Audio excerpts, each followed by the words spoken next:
Winter, 1973. A car idled in the Brooklyn cold, its exhaust ghosting into the night. The street was silent, save for the distant rumble of the elevated train and the faint whine of a radio from a nearby bodega. In the trunk of that car lay a man, wrapped in industrial plastic, neatly severed at the joints. His blood had been drained into a floor grate before he was packed for disposal. This was no ordinary hit. It was the beginning of something new: industrialized murder. Roy Albert DeMeo was the architect. Born in 1940 in Bath Beach, Brooklyn, DeMeo grew up in the tight working-class grid of Italian families, Catholic schools, and neighborhood loyalties. He was bright, frighteningly so, with a sharp mind for numbers and an instinct for human weakness. His teachers called him ambitious. His friends called him dangerous. By his late teens, he'd discovered the twin currencies that ruled Brooklyn: cash and fear. He started small, loaning a few dollars to classmates, breaking a few windows when debts went unpaid. By the 1960s, his side business was pulling in more than his day job at a local butcher shop. He handled stolen cars, fenced jewelry, and ran numbers for connected men on 18th Avenue. That was when he met Anthony Nino Gaggi, a made man in the Gambino crime family, one of the most powerful underworld empires in the United States. Gaggi saw potential. DeMeo wasn't just a brute, he was organized. He understood money, structure, and the kind of efficiency the mob admired but rarely achieved. Gaggi brought him in as an earner, and later, as something far more dangerous. In the late 1960s and early 70s, the Brooklyn underworld was a marketplace of sin and loyalty. The Gambino family, under Carlo Gambino, ruled the streets from Staten Island to Flatbush. Beneath him were capos like Paul Castellano, white-collar operators who turned street muscle into legitimate profit. Their control stretched through the trucking industry, the meat business, and the Teamsters Union. But the foundation was still built on the street: loan sharking, pornography, stolen cars, and fear. It was a perfect ecosystem for someone like Roy DeMeo. He used legitimate fronts to mask his criminal ventures: a car dealership, a used auto business, and later, a bar that would become infamous, the Gemini Lounge at 4021 Flatlands Avenue. On paper, it was a local tavern. In reality, it was the command center for one of the most prolific murder crews in American history. By 1973, DeMeo had built his own network of loyal enforcers. They were young, impulsive, and hungry. Chris Rosenberg, a streetwise kid from Canarsie who idolized DeMeo like a father. Joseph Testa and Anthony Center, the Gemini twins, inseparable, ruthless, and efficient. Henry Borelli, a quiet professional, the kind of man who killed without flair or hesitation. There were others: drivers, lookouts, part-timers. But this core became the engine of DeMeo's empire. He didn't recruit from within the old Mafia circles. He looked to the streets, to kids who owed him money, who needed protection, who would never question orders. He trained them himself, not just in violence, but in procedure. Every kill was to be clean, controlled, and above all, silent. They learned how to lure a man without raising suspicion, how to shoot without leaving a mark on the walls, how to drain a body and dismember it for easy disposal. DeMeo made murder into process. The Gemini Lounge was small and unassuming, wedged between a laundromat and a deli. Its neon sign flickered over a narrow entrance. Inside, the air was thick with cigarette smoke and Sinatra's voice from the jukebox. Regulars sat at the bar drinking cheap whiskey, talking sports and politics. None of them knew that behind a locked door near the back, past the jukebox, past the laughter, was a second world. The back room was soundproofed, tiled like a butcher's shop. A drain in the center of the floor fed into the city's sewer line. Plastic tarps lined the walls. A freezer hummed in the corner, large enough to hold a man. This was where the Gemini Method was born. A target, usually a debtor, a suspected informant, or someone who'd crossed the wrong man, would be invited to the bar for a drink. They'd sit at the counter, chatting casually, until one of DeMeo's men slipped behind them and fired a small-caliber pistol into the back of the head. Before the body hit the floor, Another would rush forward to catch the blood in towels. The corpse was dragged to the back, hung by the feet, drained and dismembered. Plastic, bleach, and a hacksaw, the three tools of the Gemini trade. The remains were wrapped in heavy bags, sealed with tape, and carried out the back door to a waiting car. They vanished into the Fountain Avenue dump or the waters off Sheepshead Bay. By morning, there was no body, no evidence, no crime. The back room smelled faintly of bleach and fear. DeMeo saw it not as savagery, but as efficiency. He prided himself on order, on schedules, payments, discipline. He kept ledgers of loans and profits, and sometimes even of kills. Every man under him was expected to perform with precision. He paid them well. He also made sure they understood the cost of failure. To his family in Massapequa, Roy DeMeo was a devoted husband and father. He took his kids to the beach, bought them cars, and donated to the local parish. Neighbors described him as polite, generous, always smiling. But beneath the calm exterior was a man consumed by control. He believed in hierarchy, obedience, and fear as instruments of order. Violence wasn't chaos, it was administration. Inside his mind, the line between business and murder had vanished. Both were transactions. Both had rules. Both demanded results. The Gambino family rewarded success. As long as money flowed upward, through Gaggi to Castellano, no one asked questions. The bodies disappeared. The profits grew. The banks didn't care where the cash came from. To the hierarchy, DeMeo was a valuable earner. To his crew, he was a god. To Brooklyn, he was a rumor. By the end of 1973, the Gemini Lounge had become more than a neighborhood bar. It was a symbol of invisible power, a place where men vanished without a trace. Police who investigated missing persons found walls of silence. Witnesses refused to speak. The code of fear was stronger than law. DeMeo had achieved something rare in organized crime, a murder operation so efficient that it looked like nothing at all. No witnesses, no evidence, no bodies, just a cold wind blowing across Flatlands Avenue. What began as loyalty to the Gambinos would soon become something darker, a private killing machine. By 1977, the Gemini Lounge had become more than a neighborhood bar. It was an assembly line of death disguised as a hangout. From the outside, it looked ordinary, dim lights, beer taps, the hum of a jukebox. But inside, Roy DeMeo's empire was taking shape, part slaughterhouse, part bank, part corporate front for the Gambino family's most violent wing. This was the year DeMeo's loyalty paid off. His mentor, Nino Gaggi, had secured his formal induction into the Gambino crime family. No longer an associate, Roy was now a made man, officially part of Paul Castellano's organization.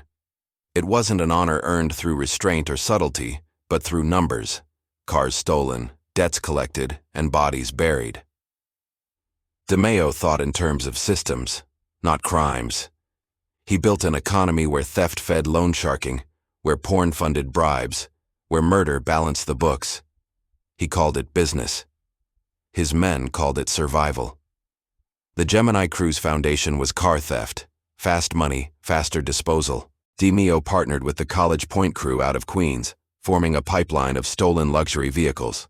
Cadillacs, Lincolns, Corvettes, stolen in the morning, stripped by night. Each car was cut down with surgical efficiency.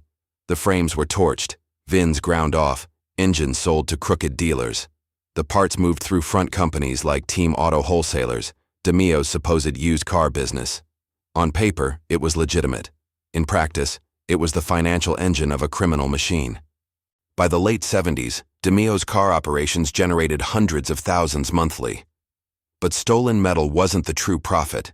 It was the front that hid everything else. Behind the stolen cars came the debts. DeMeo had always been drawn to loan sharking, the promise of endless return, enforced by fear.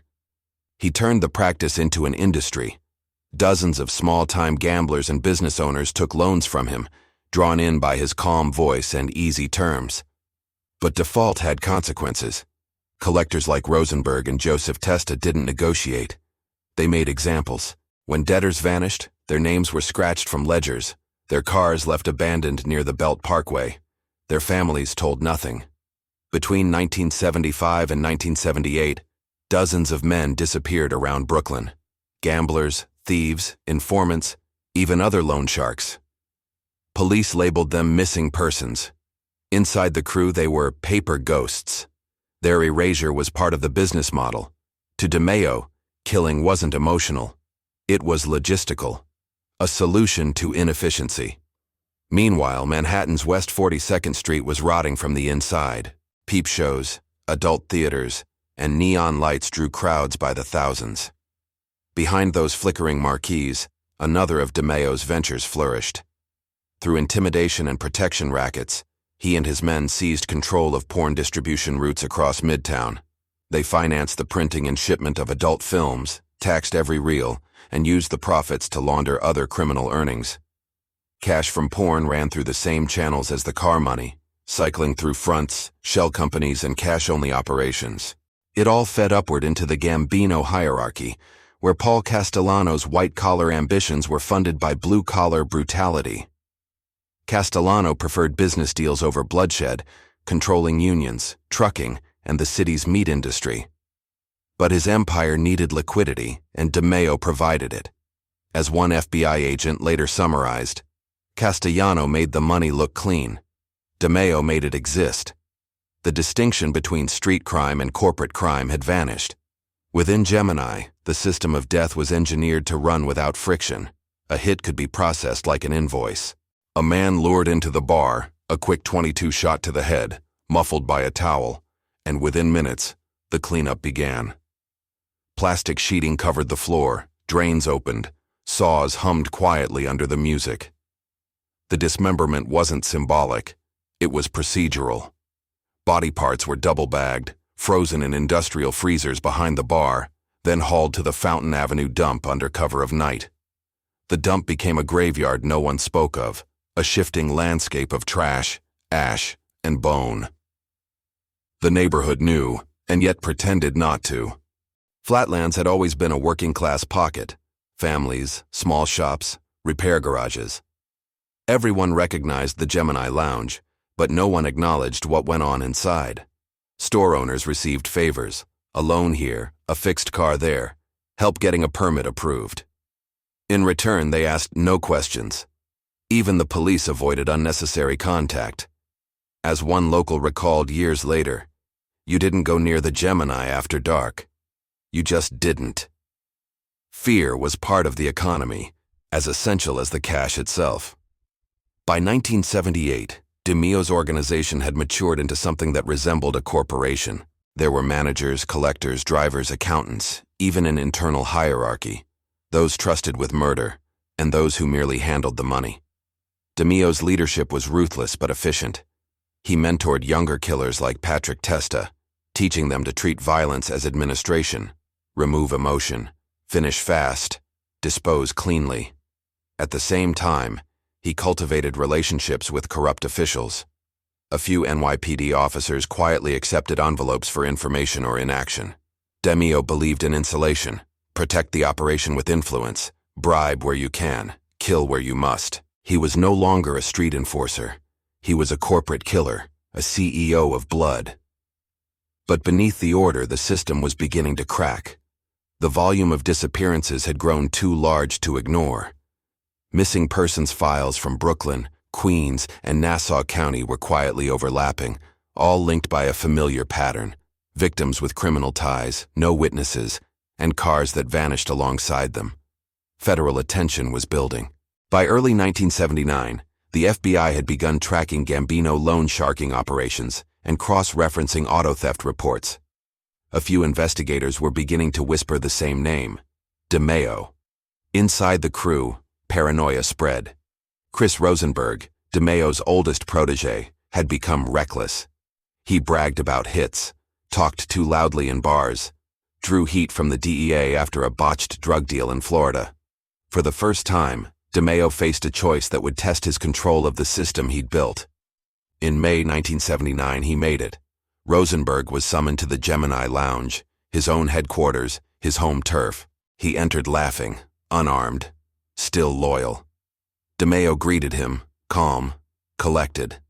They spoke briefly. Then a single shot echoed from the back room. The same system Rosenberg helped perfect was turned on him. The plastic sheets, the saws, the dump. It was murder as procedure, loyalty reduced to waste disposal. The killing restored order, but only temporarily. Rosenberg's death marked a turning point. For the first time, outsiders noticed the silence around the Gemini lounge. Detectives whispered of a crew that made people disappear with scientific precision, and higher up, Castellano was starting to worry. DeMeo's efficiency had become dangerous. His crew's body count threatened to draw fire to the entire Gambino organization. The empire was vast. The money flowed.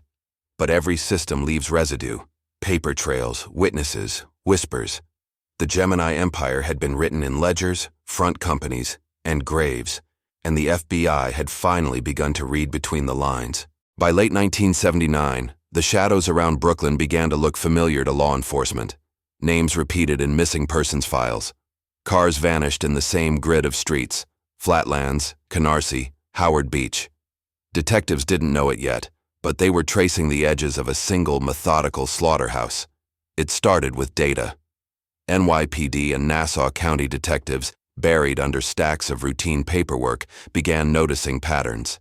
Men with criminal backgrounds vanishing midweek, girlfriends reporting last seen near Flatlands Avenue, families calling precincts with the same quiet panic. Then there were the cars, abandoned, stripped, burned, too clean, too consistent.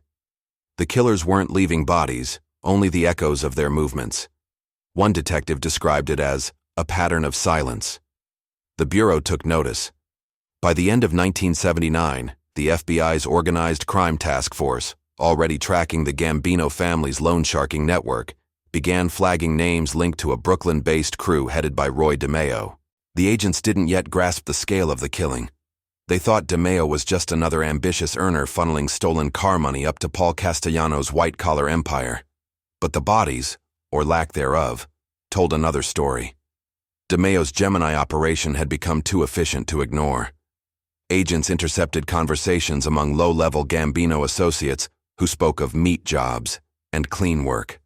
At first, the phrases seemed coded references to the family's control of the meat industry. Then a chilling realization dawned.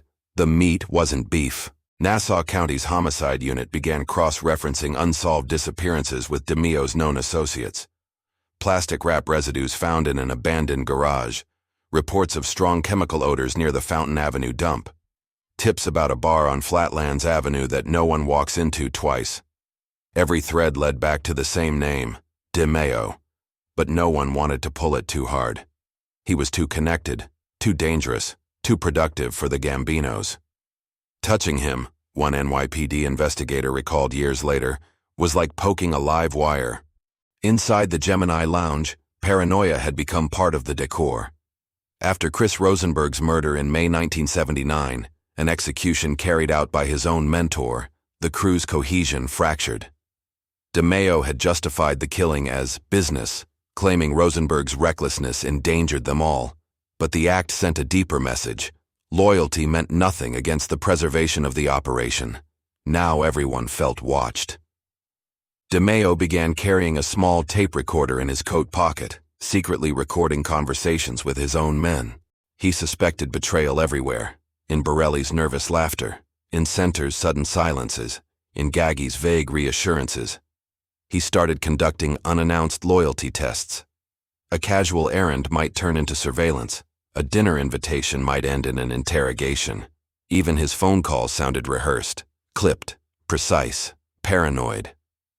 The efficiency that had once made him powerful was consuming him. Law enforcement wasn't blind anymore.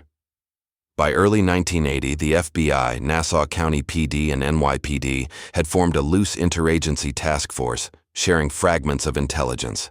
They tracked DeMeo's movements through phone logs and financial ledgers. One bureau memo noted the frequent calls between DeMeo's auto business and known Gambino fronts tied to trucking and construction unions. Another flagged his habit of switching cars mid-route, a classic counter-surveillance tactic. Agents began tailing him discreetly through Brooklyn and Queens, following his routine: the Gemini lounge in the evening, team auto wholesalers by day, late-night drives near the dump. They rarely got close. DeMeo had an uncanny sense for tails. He'd slow down, double back, pull over without warning, scanning mirrors with a predator's patience. Inside the bureau, he was being reclassified, from associate to potential homicidal controller. Still, there was no evidence. No bodies, no witnesses, no crime scenes. Only whispers and missing names. One frustrated agent scrawled in a margin note, "We know who did it. We just don't know how." The Gambino hierarchy had its own problem. Paul Castellano, obsessed with maintaining the illusion of legitimacy, had grown tired of DeMeo's chaos. Each disappearance brought questions. Each rumor chipped at the family's corporate facade. He summoned Nino Gaggi, DeMeo's protector, to a quiet meeting in Staten Island. Too many bodies, too many police inquiries, too much heat. Castellano's warning was delivered calmly. "Tell your guy to cool down." But cooling down was not in Roy DeMeo's nature. He saw the warning as an insult, a sign that the bosses didn't understand his efficiency, his system, his genius for control. He told his crew, "They need me. Nobody else cleans up like I do." But the more he spoke, the less convinced even he sounded. Inside the crew, tension rose like static. DeMeo's volatility turned every conversation into a test of survival. Center and Testa began holding side meetings, whispering about their futures. Borelli, the quietest of them, considered walking away, but no one ever walked away from Roy. He had started keeping lists, coded ledgers mixing legitimate business notes with initials, dates, and cryptic phrases. The FBI would later interpret them as kill records, but to DeMeo, they were order. Proof that his empire ran on precision, not chaos. Still, cracks showed. He'd sit in the Gemini after hours, lights low, drinks sweating on the table, murmuring to himself about loyalty.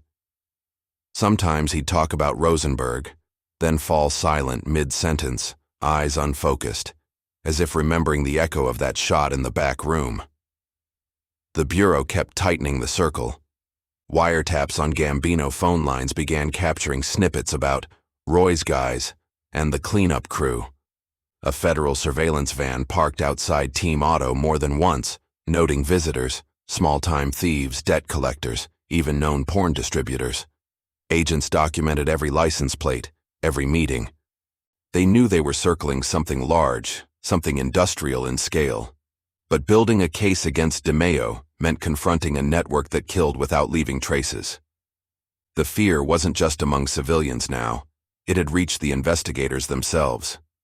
One detective later admitted, "We started checking our cars before we got in. We knew what they did to people." By late 1980, even DeMeo's allies were reconsidering their loyalty. The Gambino hierarchy had begun shifting toward business interests, unions, construction, financial fronts, while DeMeo's side enterprise was pure blood and noise. He represented the old violence in a family trying to look respectable. Within Gaggi's circle, whispers turned to discussions. Some believed Roy had gone too far, that his obsession with control had become a liability. Others feared what he might do if he sensed betrayal. The lines blurred between protection and containment. DeMeo, the indispensable killer, was becoming the man everyone wanted gone, but no one dared to touch. He still brought in money, still delivered results, still terrified anyone who met his stare. But in Castellano's world, unpredictability was a death sentence, and Roy was unraveling. He had become the perfect contradiction, the man who killed to maintain order, now losing control of everything around him. The Bureau's files filled with reports. NYPD detectives traded rumors of a coming storm. Even within the Gambino family, his name was being spoken less, not out of respect, but avoidance. He was too hot to handle, too dangerous to keep, too paranoid to confront. The same efficiency that had made him indispensable was now making him expendable. The dead left no graves, no funerals, no memories the city could hold on to. Between 1973 and 1982, more than 100 men vanished into the same black hole of Brooklyn industry, the butchered and the buried, the untraceable and the unmissed. Official tallies never captured them all. Detectives spoke in hushed tones about the Gemini disappearances, but no file listed that name. It existed only in rumor, in the late-night dread of precinct coffee rooms. The numbers defied comprehension. Drug dealers, car thieves, pimps, gamblers, anyone who owed the wrong man too much or spoke too freely. Each name flickered for a moment, then was erased. Victims who were last seen entering the Gemini Lounge on Flatlands Avenue. Victims whose cars were found blocks away, keys still in the ignition. Victims whose families filed reports that went nowhere. Inside that bar's narrow back room, the Gemini Method became an art form. Roy DeMeo designed it like a process, as cold and efficient as any factory line. The victim walked in under some pretense, a deal, a drink, a favor. DeMeo's men stood in familiar positions, one by the jukebox, another near the door, and Roy himself waiting with his .38. A single shot to the head, low and behind the ear. The body was dragged to a tarp-lined table before it hit the floor. The next steps were mechanical. One man drained the blood through slits in the throat, another sliced open clothing, wrists, ankles. Plastic sheeting wrapped everything. In the back freezer, once used for bar supplies, the remains were stored until they could be bagged and dumped with the night's garbage. By morning, the streets were clean. The city's sanitation crews unknowingly carried away the evidence. To the crew, it wasn't murder anymore. It was a procedure. DeMeo had turned killing into logistics, timed, rehearsed, documented. He often noted payments in his ledgers, initials, dates, and short remarks. Cleanup, done. Delivery, satisfied. The book balanced, the blood did not. One of the earliest confirmed cases, Jerome Rosenberg, no relation to Chris, revealed the horror beneath the system's polish. Rosenberg, a small-time con man who double-crossed the wrong fence, was lured to the lounge in 1976. Witnesses later told investigators he was laughing as he walked in. No one saw him leave. Weeks later, fragments of bones surfaced near a landfill in Canarsie. Detectives suspected, but could not prove. Rosenberg's mother visited precinct after precinct, carrying a photo of her son in a creased plastic sleeve. He wouldn't just disappear, she told anyone who would listen. But in those years, disappearances had become the city's background noise. Missing men were paperwork, not headlines. Each mother's plea, each unanswered call, became part of what cops later called the silence economy. A network of fear that insulated the killers as effectively as any alibi. Witnesses didn't talk because they knew what happened to those who did. One bartender who spoke to detectives in 1978 never made his next shift. His car was found near Sheepshead Bay. The seats were clean. Too clean. For DeMeo's crew, routine slaughter had bred a strange calm. They joked through dismemberments, argued about sports while bagging limbs. To them, blood wasn't a shock. It was a smell that faded after an hour. The first cut had been hard.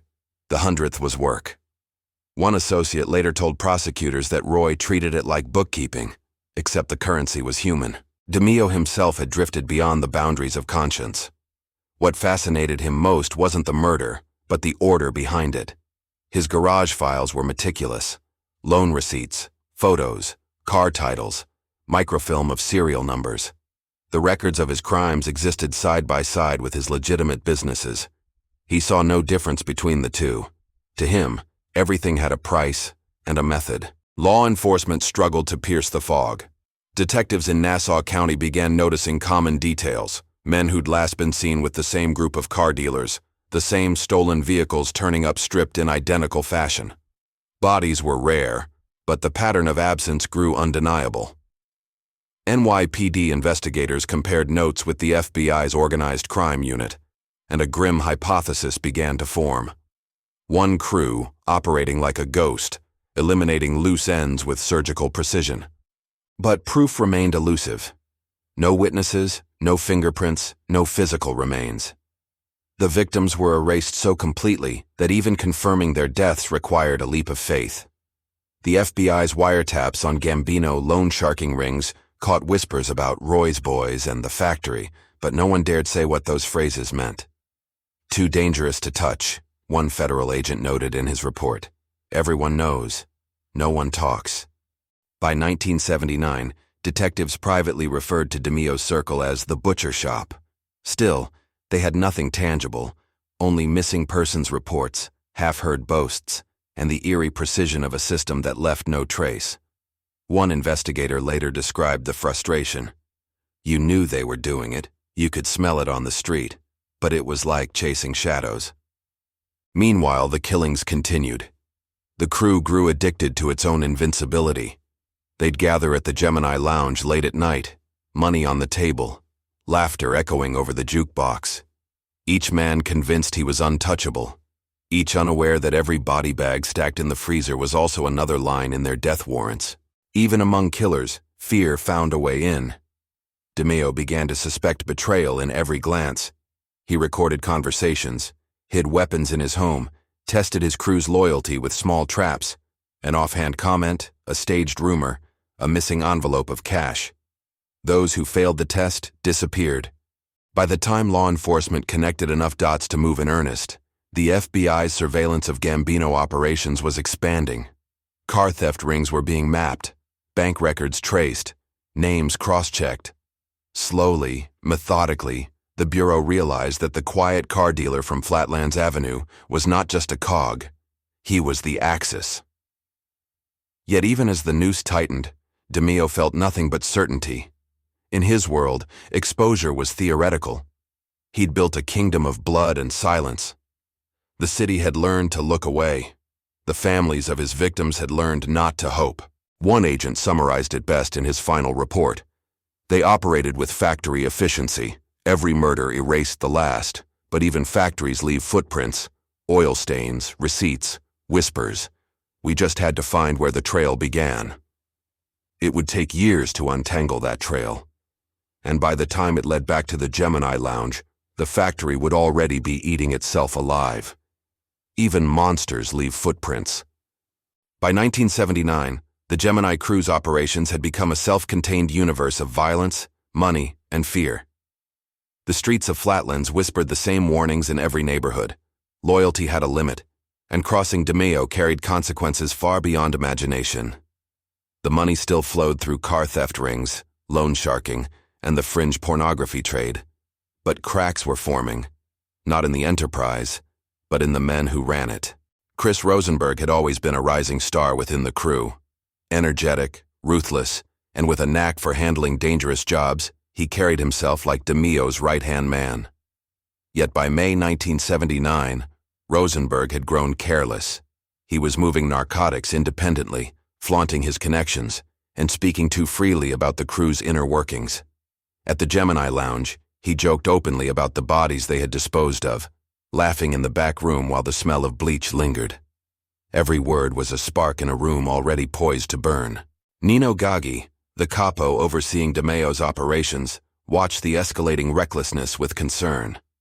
Rosenberg's behavior was no longer just a risk, it threatened to draw law enforcement into the Gemini orbit. He summoned DeMeo, making clear that the responsibility for handling Rosenberg rested with him.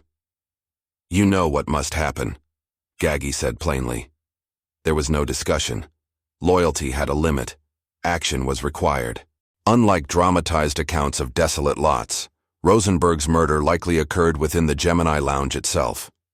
It was a controlled environment, familiar, enclosed, and free from unintended witnesses. DeMeo, calm and methodical, executed Rosenberg personally. The act was precise, almost businesslike, a grim testament to his control over his men and his environment. The body was then processed according to the crew's standard procedure, dismembered, cleaned, and prepared for discreet disposal in accordance with the infamous Gemini Method. No bystanders, no witnesses, only the silent weight of finality.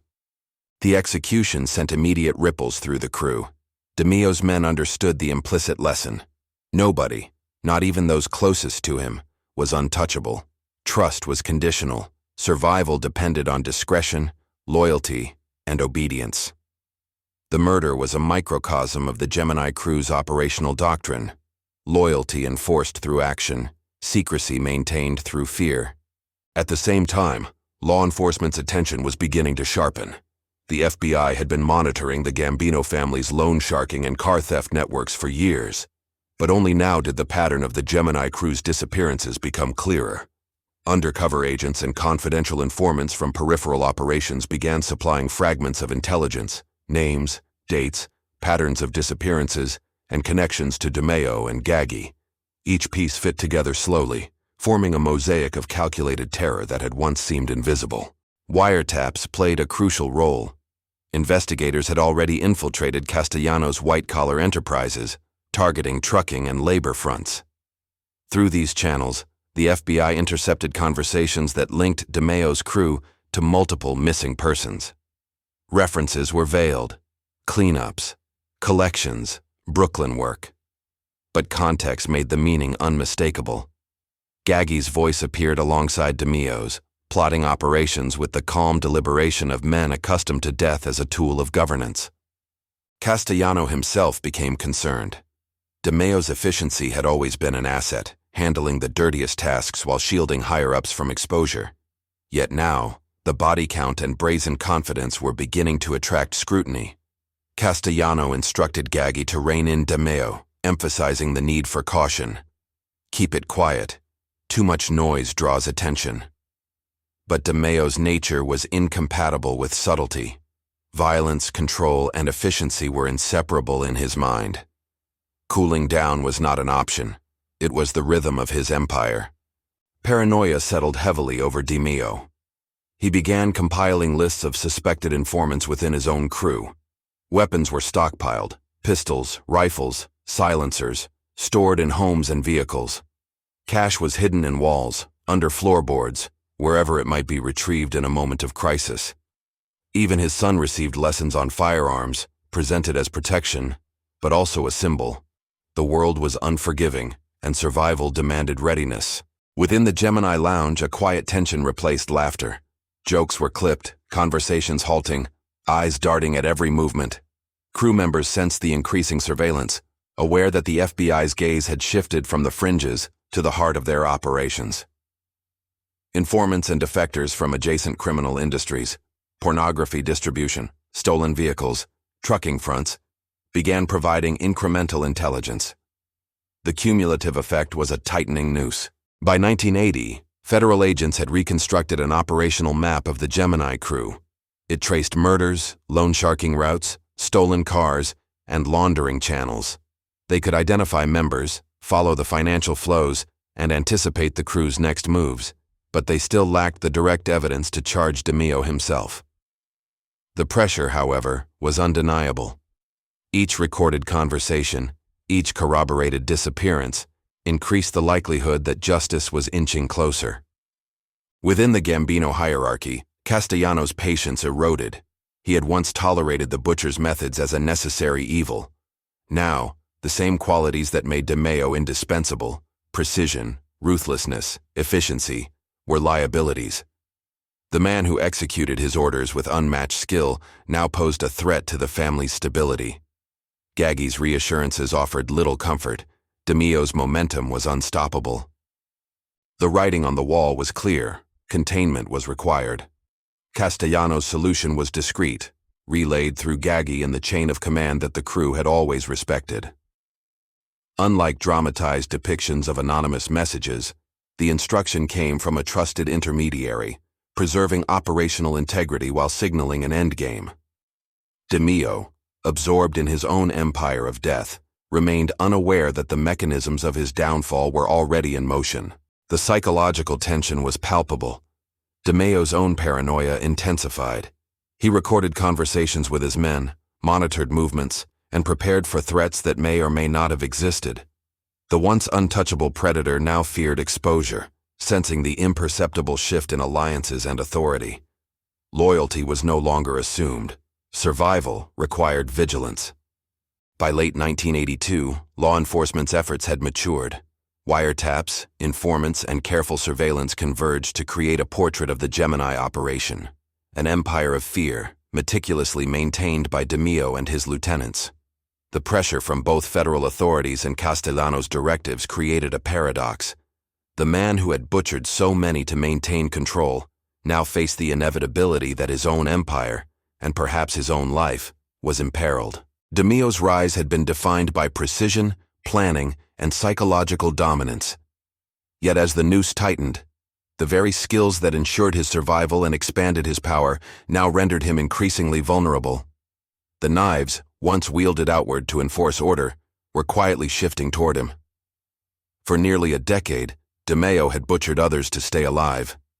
Now, the consequences of his own empire were quietly closing in. January 10th, 1983. A bitter wind cut across Sheepshead Bay, stirring the dark waters as if mourning the events of that day. Roy DeMeo, the man who had ruled Brooklyn's Flatlands with a chilling combination of precision, violence, and quiet menace, was found dead in the driver's seat of his Cadillac. Multiple gunshot wounds riddled his body. The car, abandoned near a canal, was frozen in place, windows iced over, tires stiff from the cold. There was no fanfare, no spectacle, just silence. The butcher had met his own method, deliberate, merciless, final. The exact circumstances of DeMeo's death remain shrouded, but consensus among historians and former law enforcement sources is clear. The hit was orchestrated by Paul Castellano's upper echelon, relayed through Nino Gaggi, and executed by trusted crew members. DeMeo's own efficiency had become a liability. A decade of industrialized murder, extortion, and controlled chaos had made him too conspicuous, too dangerous to the Gambino hierarchy. In his Cadillac, the predator became prey. No charges were ever filed, no confessions obtained. The streets of Brooklyn simply absorbed the news with quiet fear. Within the Gemini Crew, shock gave way to panic. Testa, Center, and Borelli attempted to maintain operations, continuing thefts, loan sharking, and porn distribution for several months. But the absence of DeMeo's meticulous control left a vacuum. Operational discipline faltered, communication broke down. Targets once efficiently eliminated began to survive, and whispers of informants circulated. Loyalty that had been cemented through fear and shared secrecy began to fray. The arrest of Nino Gaggi shortly afterward intensified the disintegration. Without DeMeo's muscle and Gaggi's oversight, the crew splintered. Smaller factions formed, but none possessed the cohesion or ruthlessness of the Gemini machine. Street-level operations persisted sporadically, but the psychological grip the crew had maintained over Flatlands and beyond had evaporated. Families who had once lived under the quiet shadow of industrialized murder now sensed fragility within the criminal network. Law enforcement, which had spent years collecting fragments of intelligence, moved decisively. From 1984 to 1985, the FBI, NYPD, and federal prosecutors launched a series of coordinated sweeps. Indictments for racketeering, conspiracy, and murder targeted former members of the crew and their immediate associates. The scope of the investigation was unprecedented. It sought not only to punish individuals, but to dismantle the mechanisms that had allowed a private killing operation to thrive undetected for nearly a decade. The ensuing trials became the lens through which the public glimpsed the Gemini Crew's brutality. Courtroom testimony detailed the mechanics of murder, the lure, the execution, the dismemberment, and the methodical disposal of bodies. Dominic Montiglio, one of DeMeo's former associates, recounted specifics that left jurors visibly shaken. The Gemini Lounge, once a nondescript bar filled with cigarette smoke and clinking glasses, was revealed to be the epicenter of a decade-long slaughterhouse. The myth became reality. The butcher shop was real, one federal agent later summarized. Media coverage amplified the horror. Tabloids dubbed the crew the House of Horror, publishing lurid accounts of dismembered bodies and vanished victims. Local residents and businesses reacted with a mixture of fascination and revulsion. Some had profited indirectly from the crew's operations, others had feared retaliation for years. Now, the terrifying certainty of DeMeo's industrialized killings was public knowledge. The world could no longer dismiss the Gemini Crew as mere street thugs. They had been an organized, systematic engine of death. DeMeo's murder and the crew's collapse also had lasting institutional impact. Law enforcement agencies restructured organized crime units, improving interagency coordination and surveillance methods. Wiretaps, undercover operations, and confidential informants became standard tools. Witness protection programs expanded to account for the growing number of individuals willing to testify against former associates. The systemic response reflected an acknowledgement that DeMeo's empire of murder had thrived in part due to procedural weaknesses in the criminal justice framework. Yet, even in defeat, the Gemini legacy lingered. Books, documentaries, and films would later explore the psychological complexity of DeMeo and his crew. Scholars and criminologists studied the blend of ordinary ambition, pathological efficiency, and systemic corruption that allowed a man to industrialize death while remaining untouchable for years. The fascination was twofold: a horror at the acts themselves, and a reluctant admiration for the strategic discipline underlying them. For Brooklyn, the fall of DeMeo marked the end of an era. Streets once subdued by fear exhaled a collective sigh, but ghosts remained. Families of victims continued to mourn in quiet, and rumors persisted of hidden bodies never recovered. The psychological imprint on the neighborhood was indelible. Children grew up in the shadows of vanished men, and the memory of the Gemini Method became a cautionary tale whispered among both law enforcement and criminal circles. Paul Castellano's decision to eliminate DeMeo underscored a harsh truth about organized crime. Loyalty is conditional, efficiency can be lethal, and control is an illusion. DeMeo's methods had ensured dominance for years, yet the very qualities that made him indispensable made him expendable when the balance of power shifted. In the end, the butcher's precision could not protect him from the hierarchy he served. Brooklyn absorbed the shock quietly, the streets returning to their routines even as the myth of DeMeo's slaughterhouse persisted. The Gemini Lounge would never again host the backroom murders, but the legend of its operations would haunt the city's collective memory. Investigators and historians alike would continue to retrace the network of terror, uncovering the careful planning, brutal efficiency, and cold ambition that had made DeMeo a living instrument of death. The fall of Roy DeMeo closed a chapter of industrialized violence, but it also illuminated the mechanisms of criminal enterprise and the limits of unchecked power. One man, precise and ruthless, had reshaped the landscape of Brooklyn crime, only to be consumed by the same forces that enabled his rise. For those who survived, the lesson was clear. Even the butcher must eventually meet the ledger of his own making. Brooklyn exhaled, but the ghosts never left. By 1985, the Gemini Crew was no longer a shadow lurking in Brooklyn's streets. It was a documented machine of death, a decade-long reign of terror laid bare in the stark fluorescent light of courtrooms. The federal cases against Center, Testa, and Borelli were among the most meticulous prosecutions in New York organized crime history. Their arrests marked the first serious dismantling of the network that Roy DeMeo had built, a systematized killing operation that had eluded law enforcement for years. Dominic Montiglio, once a peripheral participant in the crew's operations, became a central witness. His testimony, given under the protection of the Federal Witness Program, painted a chilling portrait. He described in exacting detail the methods the crew used to abduct, kill, and dispose of victims.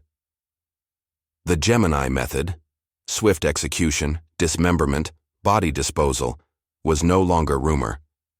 Montiglio's recounting of Jerome Rosenberg's murder, the luring of small-time debtors, and the careful bookkeeping of illicit profits made jurors visibly pale. The room smelled of tension, the collective weight of industrialized murder pressing down with every precise, horrifying detail. The trials were held in federal courtrooms, but the shadow of Brooklyn hung heavy. Attorneys, FBI agents, and prosecutors worked to thread together years of fragmented intelligence, wiretaps, undercover observations, and corroborated confessions. The complexity of the cases required jurors to grasp not just acts of violence, but the organizational discipline behind them. The Gemini Crew's operation was as much a business as it was a criminal enterprise, and understanding that framework was essential to securing convictions. The public followed proceedings with a mixture of fear and fascination. New York tabloids ran sensational headlines: "House of Horror Exposed," "Brooklyn's Death Machine Unmasked." For locals, the revelations were both vindication and horror. Some remembered the quiet terror of Flatlands, the whispered rumors of men vanishing into the night. Others marveled at the audacity and discipline of the killings. Fascination mingled uneasily with disgust. The trials made real what had previously been urban legend. The Gemini Lounge was not merely a bar, it had been a laboratory for industrialized murder. The convictions of Center, Testa, and Borelli sent a shockwave through the criminal underworld. The crew's hierarchy had collapsed. Loyalty and fear could no longer protect members from the reach of the law. Nino Gaggi had died before the prosecutions concluded, leaving the chain of command fractured beyond repair. The dismantling of DeMeo's empire signaled a broader message to organized crime. Precision, ruthlessness, and fear could be contained when met with coordinated, patient investigation. Institutionally, the Gemini trials reshaped law enforcement's approach to organized crime. Agencies recognized the need for integration, sharing surveillance intelligence between federal, state, and local units. Wiretaps, once a tool limited by technology and procedure, were deployed with unprecedented sophistication. Witness protection programs expanded to accommodate former insiders like Montiglio, whose survival and testimony were pivotal to the convictions. The system had learned that dismantling a criminal empire required both strategic patience and technical innovation. The courtroom became a theater of revelation. Prosecutors meticulously connected dots spanning years, narrating disappearances and murders as a grim ledger of efficiency. They detailed how the crew balanced illegitimate profit-making, from car theft rings to pornography and loan sharking, alongside an industrialized method of violence. Every jury member felt the tension. The case was not simply about murder, it was about understanding how fear and methodical discipline could enforce compliance, turn ordinary men into killers, and render a neighborhood silent. Beyond the courtroom, the Gemini Crew story seeped into cultural consciousness. Journalists, authors, and filmmakers revisited Brooklyn's Flatlands with renewed interest. Books chronicled the psychological paradox of DeMeo, family man and butcher, businessman and monster. Documentaries explored the logistics of murder as industrial practice. America, peering into the Gemini universe, confronted a dual reality. The city's myths were real, and monsters did wear suits.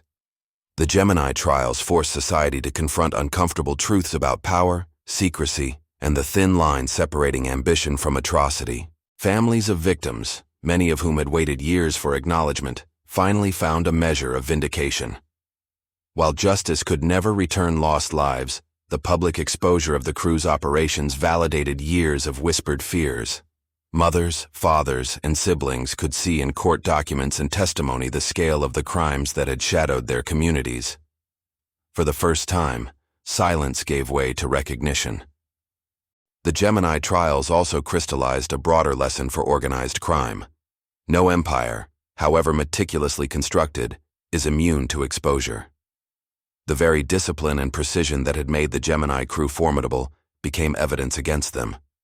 DeMeo's obsession with record-keeping, his structured hierarchy, and the predictable method of murder, all intended to maximize efficiency, were repurposed as tools of conviction. The legal system had adapted, turning the crew's strengths into vulnerabilities. By the time the final gavel fell, the era of the Gemini Crew had effectively ended. Center, Testa, and Borelli faced decades behind bars. Nino Gaggi was gone. Roy DeMeo, already dead, was immortalized in a combination of legend and forensic reality. Brooklyn exhaled, though the shadows of the past lingered. Streets once muted by fear now whispered of trials, convictions, and the painstaking dismantling of a machine built on terror. The courtroom doors closed, but the lessons endured. The Gemini Method, once a private system of execution, had become a case study in the balance between human ingenuity and human cost. Law enforcement officers, legal scholars, and criminologists dissected the operation for years afterward, tracing how fear, loyalty, and efficiency combined to create a nearly invisible empire of death. For the public, it was a story of horror and fascination, a mirror reflecting the paradoxes of power and ambition. The courtroom closed, but the story of power and fear didn't end. Brooklyn had witnessed the rise and fall of the Gemini Crew. The streets would never forget the methodical precision, the industrialized cruelty, and the psychological terror that had gripped a neighborhood for a decade. The empire of the butcher was gone, yet the ghosts of victims, of perpetrators, of the neighborhood itself, remained. etched permanently into the city's memory.